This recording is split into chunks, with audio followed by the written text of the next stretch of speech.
Welcome to another episode of Unpacking. Tonight we delve into the very troublesome, ongoing pandemic that is violence against women. It's a very touchy topic currently, and we do feel like it's quite important that we need to delve into it and unpack in the best way that we can. For tonight, we'll be discussing what culture surrounds this ongoing pandemic, the root cause, the actions that would have caused same, the severity currently, the education given to stop these things, and also what are the resolutions in terms of taking accountability. Now, I understand that we are speaking from a male perspective, and we do have that masculine privilege that would prevent us from actually knowing exactly what women may be feeling when they're being taken victim. But there's a lot to say, and there's also a lot to unpack. Now, I move to my other co-hosts here, Alex and Josh, and I'd like to just quickly, before we delve into it, how are you guys feeling about the current situation in Jamaica and in the world right now as it relates to violence against women? I am quite disheartened by what seems to be the everyday occurrence. Every day we hear of a different person, a different woman, young lady falling victim to violence. And being a father of a girl, I am troubled in my spirit, to be honest. Yes, she's young, but it doesn't matter. If this continues, if it's not fixed now, she may fall prey to I'm going to have to stop you there, because it's not only because she's young currently, These despicable, dirty individuals are even targeting young girls that are below the age of even 10 and targeting old women. So they have no shame. They don't discriminate, and it is disgusting. True. Very true. This is going to be a rough one to talk about, but we'll be honest. It will be, but it has to be spoken about nonetheless. But Alex, to your point though, you were saying how persons are quite despicable. How are you really feeling about this current state? I said it earlier. I'm livid. It's not about being disheartened. It's not about being just feeling like, they're putting a bad name to men. Overall, this whole situation is just utter and complete rubbish. I cannot understand. I really cannot understand what would make you, first of all, want to take a woman, take her hostage, rape her, and then kill her. You don't have a mother. You don't have a mother. Clearly there's something and these wrong are really the questions somewhere that really I am agreeing with all of the female artists. I'm agreeing with every woman. When they are caught, they need to be. As a matter of fact, we actually need to implement a public hanging. Okay, so I guess you're definitely livid about this. All right, so we'll definitely jump into this and properly unpack. Now, the first thing we're going to discuss here is what has culture done around the world to really influence why we have so much violence against women? What would you say about that, Josh? What would you believe in our culture that really and truly brings about the rise in this from time to time? Because we do look at it from certain angles that we'll have a certain insurgence of it now and then it dies back down after a while. In my opinion, it never really dies down. The fear was always there. It's just that there's a time in which we do a public outcry. Could you also speak to why is it that we do have that type of viewpoint? Well, if we're looking at it from a global standpoint, we can go back to the days of old, before Christ, where females would have been seen in some sense as being less than men, or in a course that I did, how did she term it? She used it as property, yes. But it wasn't property that she said. I believe it was a C word, but it's lost on me now. But anyway, they're seen as lesser than, as being subjects to men, servants thereof. And so in like the Arabic state, the Jewish state, that is still true.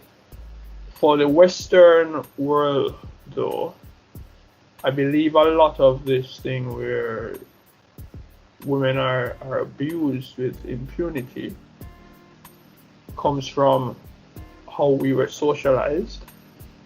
Also, we find that there is more of an outcry now because there is a greater call for equality. That feminists, not just those who are females, but also males, because men can be feminists too. Whenever there is a upsurge of or an outcry for equality, there is also put on the front page is of the woes that are being dealt with by females. So in Jamaica particularly, we have seen many a times men beating upon women, some people staying in abusive relationships. We had touched on it back when we spoke on the topic of relationships, that some people stay there because they feel like they're trapped, some stay there because it's a means to an end. Some people actually get gaslighted into believing that he beat me because he loved me, kind of way of thinking, right? I wouldn't call it rubbish because they really need help, and sometimes it comes from our own way of being parented, where we get a ass whooping, and it's because our parents love us. It is from love in earmarks that we get abused, right? So coming from that and then going into a relationship where you're being treated as a child, or you are being supported by this person, you don't work, you don't do anything, and so when he beat you, it just brings you back to that childhood state.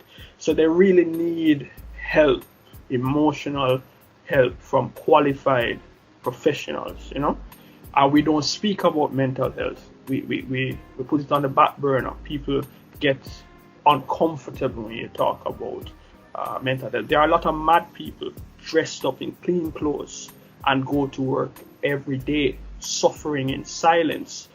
And it's not just females. There are a lot of mad men, because I am of the view that you must be mad. You must be mad to think it okay to beat upon a woman. You must be mad to rape somebody's child. You must be mad to murder a woman in cold blood. There is something wrong with you, clearly. So it's ingrained in the culture. It's not something that would have been, it came about last night or a couple of years ago.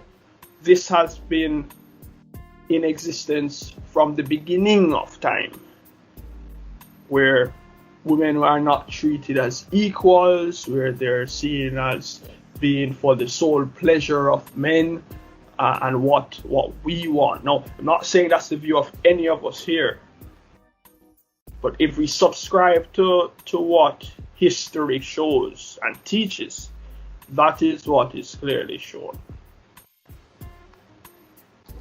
And just to shed some light on that, my view is never to put towards any violence towards women. That never has been and never will be. You spoke about how our culture is one that facilitates us feel the need to not speak about mental health or speak about education. From my standpoint, there is a way that we are socialized as boys becoming men, that we should treat women lesser than. You spoke to the fact that the Bible or whatever doctrine you are using speaks to the fact that women are seen as lesser beings. We are taught that at a young age, but as we grow older, as we can clearly see now, this is not so. We don't look at women like women. It's our mothers, our sisters, our friends, our nieces, or whatever the case might want to be. It is now a different spectrum of what the woman is. So clearly we have now gotten a different understanding as to what the value of a woman is.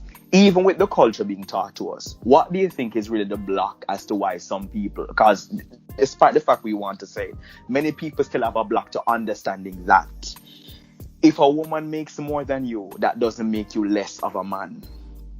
If you're in a situation where you're feeling a bit hampered, it is not wrong to speak to your wife and tell her that you are scared. It is not wrong as a man to feel as if you're vulnerable. And sometimes when we feel as though we cannot express these feelings to the woman that we're with, we choose to beat up onto them. And that is something ingrained in our culture. Like, for instance, a man will say, when I speak, you listen. By all means, whether it be violent or verbally abusive, whatever it may want to be. Can you say, why is it that even though we're well aware that we can see women for who they are, why do we still have a block towards doing the right thing? Why do we still have that?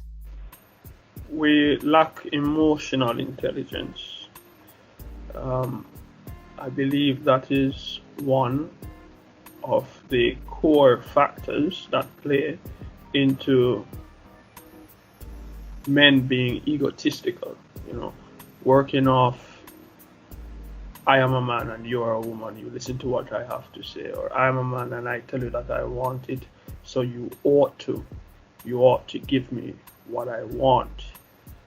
And then there is the lack of emotional intelligence, and then there is the fact of there being a self-centered, selfish trait that comes with persons who are the perpetrators of these vile offenses. Because if you think of it, why do you rape somebody? Why do you abuse From somebody? my standpoint, I would say because we are men, right? As you spoke before about wanting that respect and women wanting love, which, by the way, to our lovely listeners, is something we'll be touching on in our very next episode about relationships. We speak about how men will want respect. Sometimes a man feels that the only way he can get respect from a woman is to take away control from her. Sometimes to rape or allow her to feel helpless is the way he gets that. This is a way that, despite the fact that we may be taught this at a young age from persons around us, as we grow up into our own circles, we find out that the men that we socialize ourselves with also have those toxic traits, where they will say things to you about how to treat your girlfriend and coach you as to how, or your wife, or coach you as to how to do the right or not to do the wrong thing in terms of how to control your woman. I'm sure that can't be something unbeknownst to both of you guys here. That can't be something completely foreign. That you have friends that will tell you, PR no mind, man. She not really nothing. You have people that will say that to you. You'll have people that will say to you, oh, don't listen to what she has to say. Women talk all the while. No. The truth be told, you are with your girl, not your friend. And some men seem to not be able to. Go ahead, Alex. I was about to say, yes, you do have people that are going to say this to you. There are people who are going to say, oh, she's not nothing. Listen to what she have to say. That mentality right there is something you, as a person, as a man, should know how to block out. We see that as being strong. When we're able to sit in the bosom of our gender, we are completely manly from that standpoint. So once we're able to listen to our friends, they see us as us being men, and we see ourselves as being men because we listen to our friends. Now, as what Josh was saying before about we are not being emotionally, what's the word you use, Josh? I'm not sure. You said emotionally, you said advancing or something. Right. We're not emotionally intelligent, and we choose to stay within that line. That is something well ingrained in the Jamaican culture completely, where we look at what is emotional as a means of being weak. But the truth be told, and I'm gonna say it, from both genders, even in this country, men are very emotional down here. They just choose a different way to express it. We decide not to cry, but the things that we do are equally just as destructive. Instead of deciding to do something to ourselves, we do something to someone else. I do not know what situation may take place in the scenario in which these things may happen, but a lot of men that seek to take away a woman's power, in my opinion, is very weak. A very weak-minded person. That person is not a man in my mind by any means. You could not feel it necessary to strike fear into someone's heart and then use that control to say that makes you a man. And the fact that you say we're not emotionally intelligent, at what point do we realize as a nation that these are things that need to be taught to young boys? Because in my perspective, instead of you telling a woman that, you shouldn't dress with that short skirt, because you might provoke the boys and they may want to touch you. The truth be told, as a man, you are to know where not to put your hands, though, and that's something that you should definitely be taught by your parents. They should not be telling your girl. Of course, you can go ahead. Yes, because what I found to be true is that a lot of persons, and this is not just males, dominantly males, but you have some females who would also agree or say some of these ladies went out asking for it because of the way that they dress or the way that they socialize themselves, they carry themselves, right? Now, what I cannot seem to understand, if somebody decide that this morning they're going to get up and they're going to leave out for work in their birthday suit, nothing at all, just the way that they came out of their mother, that's the way that they are going to traverse the roads. Why do you think it? Well, let me ask. Maybe the first thing that might come to your mind is the person must be mad. But if they are not dirty, you would leave from there to maybe they're just seeking attention. But it would not give you the right or be an open door that they're seeking to have some sort of sexual attention from anybody that gives you the right to touch them. If she decides to get up and wear the shortest of skirts and the most revealing of clothes, it does not permit you to do anything to her. That is an excuse that I cannot agree with. It does not open any doors or give you any justification to approach or to touch. So that is one thing. We must learn to respect boundaries. Yes, we would want, if living in a perfect world, that persons be conservative in the way that they dress. But whether you dress, but at the same time, but at the same time, all right, hold on, before you guys chime in.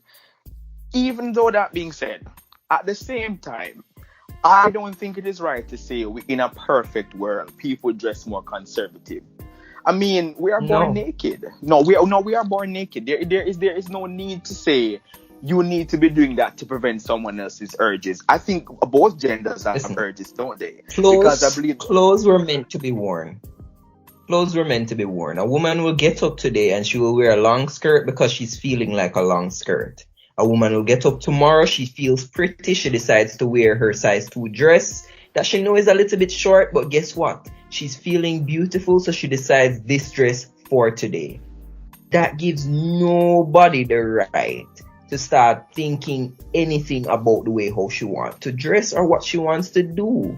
It does not give any man the right to decide, say, because she's dressed this way, she's asking for it. That is utter and complete rubbish, right? No, there. but Alex, it's important. It's so great that you said that about her asking for it again. When we, because sorry, well, not particularly me or any of you guys, but men with no money like to dress flashy for some very unspoken reason. No, it's not just men. Poor dress rich, and the rich dress poor or conservative. Conservative. Let's not say poor. I wouldn't say it's poor. But at the same time, when we dress up like that, because I can say this definitely now. You see, a man that dresses that way will only want a certain type of attention from a woman. But some women may not want to give him what he particularly is looking from trying to garner attention, which is sex. They probably want something more than that, which is probably money. No, or something else. Could be anything else in that order. However, he will get upset when she is wanting more than just sex. So I don't get it how you dressing can prevent somebody from wanting to. It happens to both people, but I just don't think it is right for you to say that that gives you the right to want money from me, or that gives you a right to put your hands on somebody. I don't think whatever you wear invites anyone to do anything. We are to understand boundaries, just like what Josh said. Before you think about, because I'm pretty sure when you go in the bank, right, because we have to be right about this, right? When you go in the bank and you see them counting up that money, I mean, the money is not yours, right? It's not yours. But if you don't, you want to touch that money, do you want to just grab that money right now? But are you going to? Are you going to grab that money? And if you say there no, should I'm be going to ask some you. moral compass that tells you it is not yours. You're not supposed to touch it. Then what? Then why is that not being ingrained in people's mind to say it is not yours? You should not touch it. Or is it The that fact we that matter is, selectively? it is indeed ingrained in their mind. They know that they're not supposed to, but they Then why selectively do they? choose Okay. All right. to So essentially, anyways. one topic here was the fact that we were looking at what the root cause is.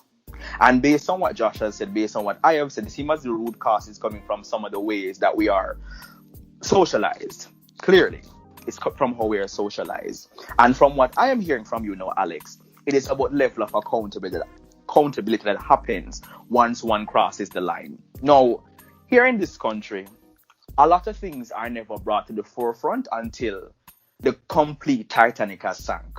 What do I mean by that? The complete public outcry that happened a day or two ago, or was it yesterday or the day before? I'm not entirely sure. What we need to understand is this. If we are trying to have a movement happen, let it not be so selective when something big happens. Let it be something consistent. And that's something that we here in this country do not know how to do. Be consistent with anything. The only thing we are consistent in doing in Jamaica is majoring in the minor. Never deciding to major in what's major. Always majoring what is very small and petty. Now, something like violence against women in Jamaica, this has been happening from the 1960s and way before that. How is it that now, even after the Ananda Dean situation a decade ago, and all those things with children being abducted, how is it that now, from my perspective, we are still at the same place? How is it that the level of accountability that should be taken upon this is still not happening? That we are still able to be posting many signs talking about violence against women. What are we doing to prevent these things? No, one thing. Go ahead, Josh. I was scrolling through my WhatsApp statuses and I saw where somebody posted a voice note of a young lady saying that while she is totally against violence against women, it is only because the young lady, Miss Jackson, is brown and pretty why it made the news and why there is so much noise around this, because it is happening. Let's not say that, because No, that right there. No, Alex, no, right there. Even though what Josh is saying may segue into many other things, he is speaking about the topic at hand, and that's what the person's voice. Right, and based on what you're saying, why is it that there is always some sort of selective outcry? It's not a continuous plea. Right. Always a selective. Yeah. When I heard that, I took a moment and stopped, because of course he's saying yes, the girl's life is as precious as anybody else's, but it doesn't appear that way when there would have been just last week somebody else within the same St. Catherine area, within the same Portmore vicinity, that would have gone missing, would have been raped, and nothing was said, nothing came out of it. But it's because this one is brown and pretty. Now, I don't totally agree, but I do see where she is coming from, and it is something that has long been the case in this country. classism and colorism, right? Long been the case. We have had so many. It's always going to be the case. Because it's even made the news the other day when it comes on to the COVID-19 situation. When these officers are going out to shut down party, it's still classism who gets a warning versus who gets locked up. So it's been a constant reoccurring theme throughout Jamaica since forever. Right.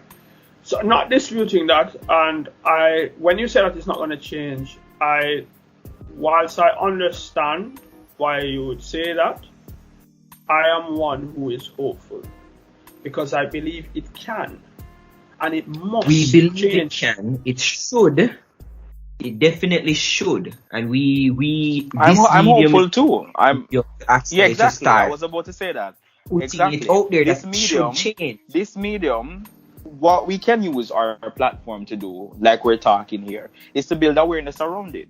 Now, like what Josh said, of course I'm very hopeful. Nothing. I mean, the rain can't fall forever, you know.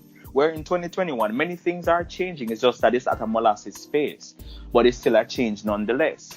But just to go back to Joshua's point, you know, he's speaking about the fact that, you know, he gets where she's coming from, you know, he gets, you know, he doesn't completely agree. And maybe I don't completely agree as well, but I will say this though. He who feels it knows it, or she who feels it knows it.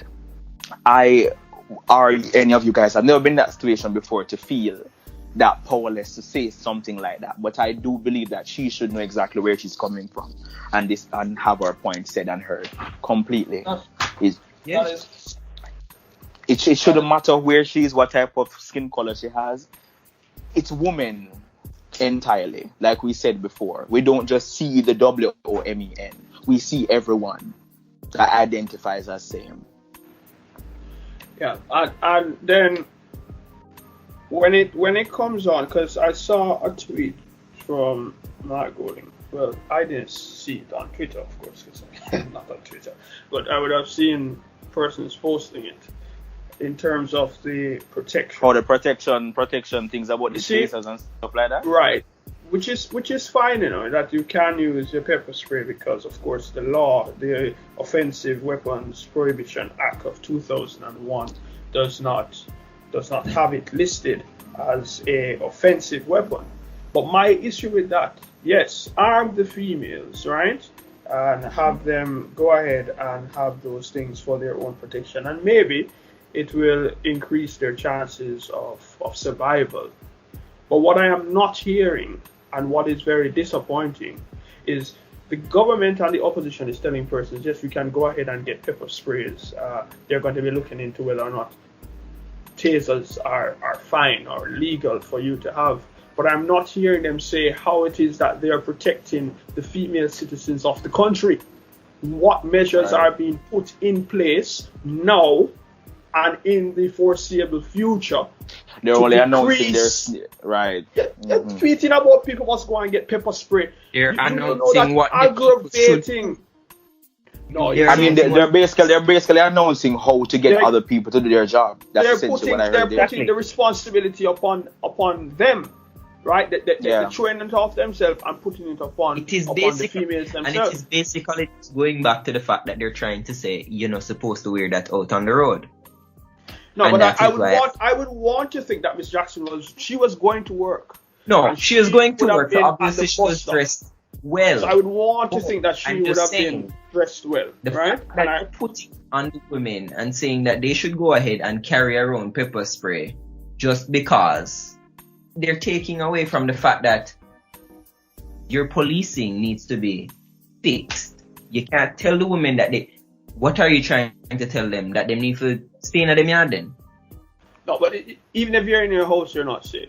So it's not even a matter of the policing only. It's not just a matter of the policing. A lot of these instances that have been reported, and these are the ones that are reported that we get to know about, it's clear that the main mode is taxi, behaving like a taxi operator. So there needs to be, and this has long been the case. At one point, they had started to strip off all of the tins of taxis and giving them the what they call that thing there, the yellow and black thingy to put on the car, the sticker like thing to make them more identifiable. I remember that happening at a time when there was an upsurge in these abductions. Many persons coming out, some persons having escaped and others not, saying that, taxi men, they're going taxis and they're driving off with them and taking turn-offs and telling them to stop and nobody's stopping and all the rest of it. So they have not fixed the transportation system to make it any better. That's another issue. Now they put up all of these cameras, the Jamaica Eye project, that is supposed to be helping with the decreasing of crime, being able to catch things on camera to track. But I'm not hearing how it's helping the current situations that we are facing with all these murders happening. Not just half of the cameras are either not working or not doing what they're supposed to be doing. Right. Which is nothing, right? There needs to be some amount of accountability from the people who are put in power by us to protect us and look after our interests and the advancement of the country. Because if our women are being brutalized, raped, murdered, that is not going well for the advancement of the country, because persons looking to invest are saying, what the hell is happening in Jamaica? COVID is already killing us, yet still we seemingly need to assist in increasing the number of people who are going to their graves. At a point like this, you have Jasmine Dean having been missing last year from February. Still nothing on that. Then you're reading of 13-year-old Lamika Lamont. Now, she is from Camperdown. That's where I went to high school, so that one touch close to home. I knew Jasmine Dean. She's a past student of the Salvation Army School for the Blind. My church, I have met her personally. And I know her personally. You get me? So that too touch close to home. Looking at my phone again, 21-year-old Trishan Johnson, pump attendant at Pitt Street, Falmouth, Trelawney, gone missing on the 23rd of March. And she was at a bus stop on William Street in Montego Bay. So if she's at a bus stop, more than likely she went into a taxi. And the taxi man decides, say, well, today is your day that you are never going to see your home again. We have to fix the problem. Telling persons, I am all for defending yourself. However, if you don't know how to use it, you're going to put yourself in a situation that you might end up worse off. Because, all right, if somebody is raping you and you aggravate them, you know that turns them on. And the likelihood of it escalating into something else. No, it has been studies have shown, because the aggressor. Yeah, I get it. I get what you mean. Like the struggling is what brings on the whole thing. Yeah. Overall, right. I think that's kind of an unsaid rule, but okay. No, but even in consent, in consensual. That's what I'm saying. Even in consensual sex, right? But it can't be a lot. If you're a lot, exactly. Then what is this? You're a star. You should not going to work. Right. Even if you're paying for it, you want some sort of, Say right. Let's say banter. So banter. All right. Let's use that. All right. So we cannot. We have to teach our young ladies now how to protect themselves. You can't just say, all right, go and get tasers, go and get pepper spray, go and get mace, and do what with it? How do you use it? You shouldn't even need to have to use it. I get that, Josh. I get that. Right. And I'm glad you said that about not needing to use it, right? I understand us trying to fix the problem from that end. But the root cause is not women themselves, it's the persons who are the aggressors. So we spoke about accountability before, and not in its entirety, but on that point right there.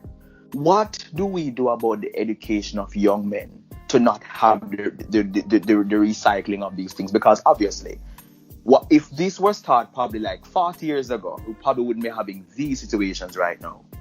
Right? So to start with level of education, wouldn't that be a better prophylactic to prevent these things from happening in the future?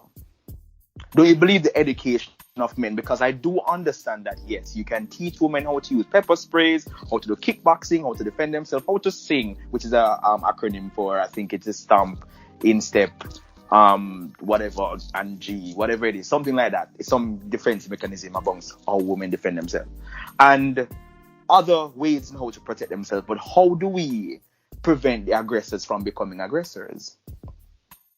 Would not be a better way to prevent the tidal wave rather than telling people how to scram? All right. So what I found to be true, because you see, yes, education is key. It's key, but I don't think that it is an education problem, because inherently we know right from wrong. Don't tell me that you don't know what you're doing is wrong. Unless you are a sociopath or a serial killer. Right. Don't tell me that. I don't think it's But even they should know it's wrong. All right. So what's the issue. They know that it's wrong, but they do it anyway. What does that tell you? That is why crime is the way it is.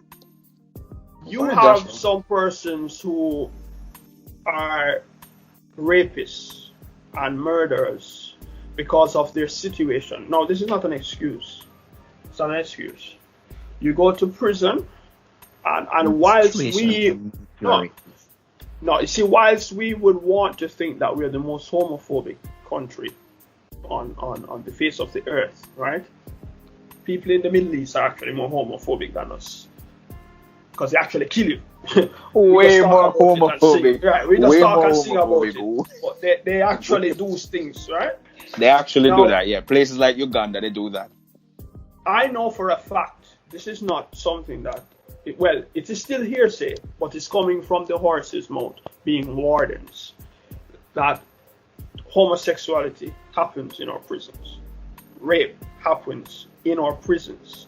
They have the blocks that they call specials, where they send you to specials, and you're sorted out over there, right? You become defenseless, and your first point of business, point of order when you get out is to regain your manhood, and you assert yourself over females who don't want the likes of you, because you are, and sometimes it's not even just females who don't want the likes of you, because you have those who would, give you a piece because of your street cred, but then you don't want that. You want the nicely dressed, educated, employed young lady. I'm fascinated living in the ghetto and seeing some of my not so affluent and educated friends carry university students to them yard. People who live upper echelons coming down to the ghetto to get their business fixed. We men oftentimes seek after persons who are above us, right? We want the nice brown skinned girl, we want the pretty educated beauty, but then we can't manage the emotional insecurity that comes with having that type of relationship where we feel less than, and so we act out in the wrong ways because we go and we take up what we cannot manage. So that is one of the things. This sounds like some insecurity here now. Huh? This sounds like some level of insecurity. It's an insecurity. It's a very insecurity, and as well as superiority complex. Right. So I feel like that is one of the places from which drivers. Right. We have this thing. I don't think every man has a superiority complex in some way. It's just the way how you act out on it. I can agree to that. I can agree to that. So we have the let's call them drivers of your own insecurity, your driver of you having had your innocence, so to speak, taken away from you, not just from prison. A lot of our boys, a lot of our men, and we will not speak openly about it, have been abused in one way or another. And sometimes it's not a matter of a man penetrating their ass. Sometimes it is a matter of a 12-year-old boy getting his virginity broken by a 20-year-old female. We don't talk about these things. A 14-year-old impregnating somebody that is... Mm-hmm. So Josh, with all that being said, how do you think? Because you're right. These are some of the root causes as to why people grow up and they act out on this whole heap of angst that they have built up over things they don't deal with. What do you think we could do as a nation or as a people to really try to soothe that or have that therapy in some way? What steps do you think we can take to do that? Because here that will the double standard. And exactly what is that double standard? All right, so here it is. We always talk about older men preying on younger women or children. We don't speak of the older women who prey on young boys. That's a double standard. We always speak. Yeah, but that goes back to culture, though. That goes back to culture. But a lot of this, we will find a lot of our problems can be fixed by fixing the culture, by shifting the way in which we operate. Do you know that even our laws, a drug dealer gets more time than a rapist? Oh, I did not know that. So what I like about this show is the fact that I always learn something. I always learn something here. I did not know that, Josh. Yeah, so you can go in a prison for a couple of years and come back out and do it again. And again, so and essentially again, and the again. accountability is just not that severe. That's essentially. Let me tell you something. You see, if they start to castrate people, make them what do they call them, eunuchs, start taking off your nutsacks, I would want to think. Yeah.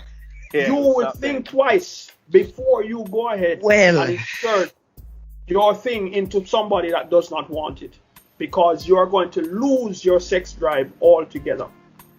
If we started to take that stance, but then of course the same human rights people who are saying, we need to stop the violence against women, are then going to, in the same breath, leave the men testicles alone. Leave them alone. You can't be doing that. In that case, chemically castrate them. No. In prison, either way, what he's saying now. I'm Alex, just saying, regardless if it's chemical or physical, he is saying that when essentially what I got from Josh is this: when we are out crying about a problem and then we find an obvious solution, the same people who out cried about the problem is complaining about the solution.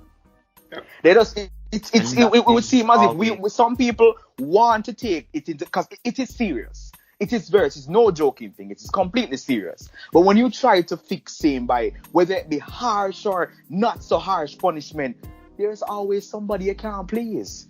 There's always somebody you can't please. To say, no, you can't do that. So, and that's the problem. No, I don't think it's a problem. You know. It would become what I think.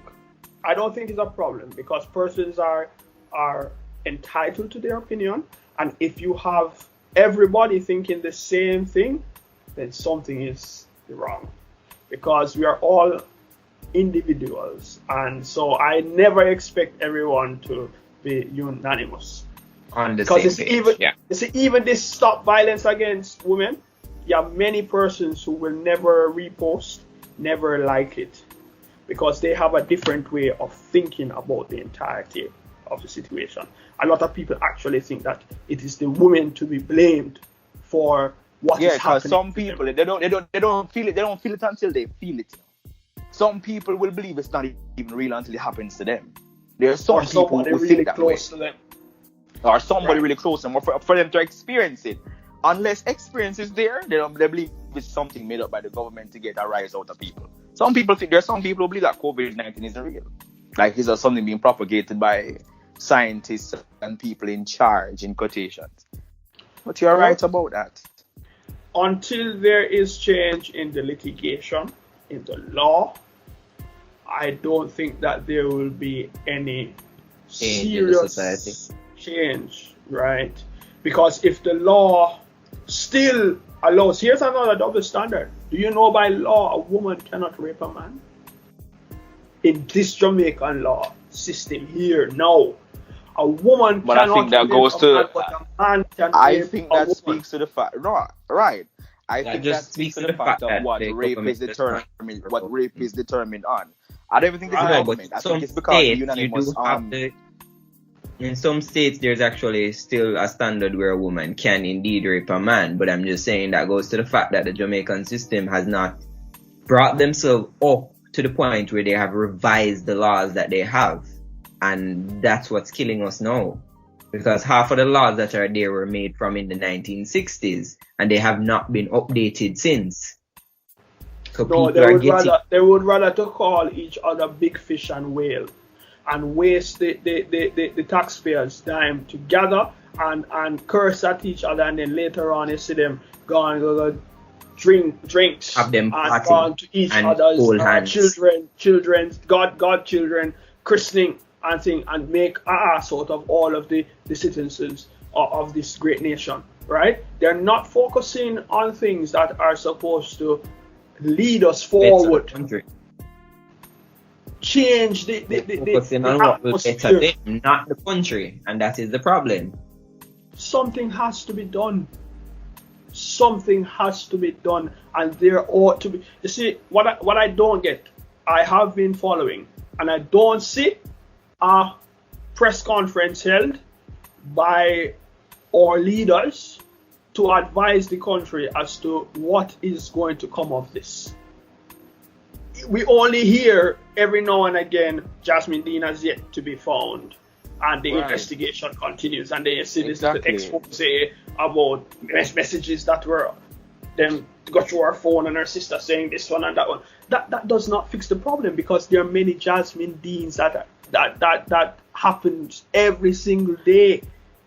And I think ultimately some women, they do feel like, I mean, even when something has happened to them, if I'm being honest about it, Josh, some of them don't even feel the need to come forward because it will just not be taken seriously. Like, if I'm being honest about it, next week, this time, nobody will be talking about violence against women. It might still be there now in some levels, but it is always it won't be going as it was the day when it happened. It will always be there, but unless this take, for instance, when I started this podcast, I did say the ongoing pandemic that is violence against women. Because it's been a pandemic forever. It's something that has always been happening. Whether it is in India, persons murdering babies because they're born female for whatever reason and can't be able to take care of them, or some people in Africa because they're born females trying to iron their breasts for whatever reason. You have some persons who are in the same country who they will abduct and take away because they want to get wives and be able to procreate. In South America, the same thing happens in Colombia, Guyana, Venezuela, Brazil, Panama, even in the USA. From Mexico, the human trafficking of women, from Russia, all manners of places. But no one takes it seriously, like how we take the serious of what the pandemic is right now with COVID-19. You know, I like what you said, because if we look at it, as I listen to you, I think of it, Ryan, that if this is the pandemic, yes, I agree, it is a pandemic, and we are treating it just like COVID. In the way, meaning that there is a vaccine now that is being offered to the general public being the females, of the pepper spray. The vaccine that is being given now, we know that it's not going to prevent, it is not a sure thing to prevent you from getting COVID. Such is the same with the pepper spray. It doesn't secure your getting away or deterring people from coming near you, because what you're going to do, brandish it on your handbag, clip it onto your handbag, and then you see it and say, oh, she have a pepper spray, I'm going to leave her alone. It doesn't do anything much. It's not a cure. it doesn't prevent it from happening. If we don't take a serious look at the punishments, the consequences that come with it, you know that the only reason why this man here that would have gone ahead, and we don't even know if it's one person. I hear that there's to be someone charged for Kanisa Jackson's murder, and it's because there would have been murder involved that, of course, the sentence would be heavier. But say it had just been raped and she was returned home, it would be a little different. It would definitely be a little different in terms of the sentencing and the seriousness thereof. So I know we have gone on and on regarding. We have, but if I'm being honest, it's a quite hot topic. It is. It's quite a hot topic, and it was a very decent discussion. I hope some of our women, who I know are definitely hurting, I hope they know that it may not be all men, but at least I can speak for myself. I can ever speak for you guys. I do pray with them every day, and I hope that this situation will eventually get better.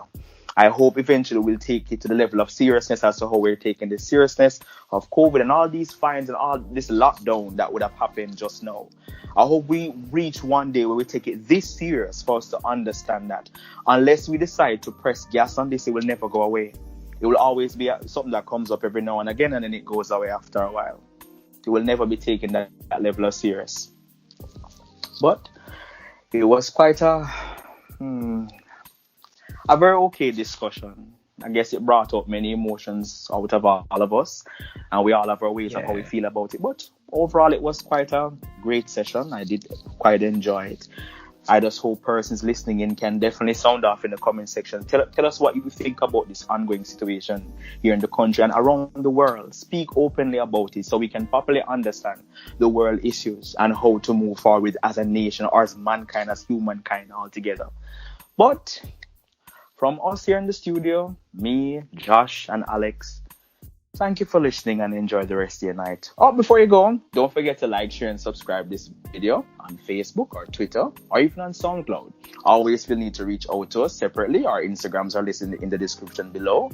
And we'll definitely be releasing our new video on relationships this week, Thursday. That's 2 days from when you guys will listen to this. And it should be quite riveting. So stay tuned to that. But enjoy the rest of your night.